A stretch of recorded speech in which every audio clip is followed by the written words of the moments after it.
Assalomu alaykum hammaga. Mana kelgusi obyektimizga tushib oldik.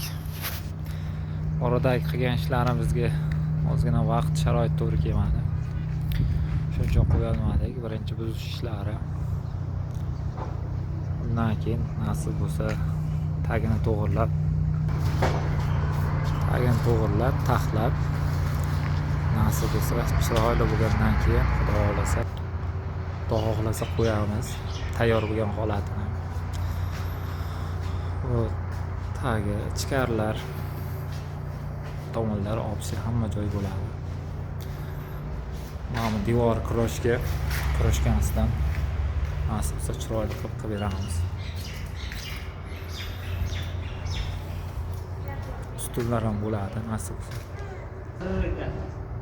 Bu taraflar oxirigacha yo'qqacha bo'ladi nasib bo'lsa. Xudo xohlasa tayyor bo'lgan holatini endi qo'yamiz. Bu yog'i jarayon ketadi.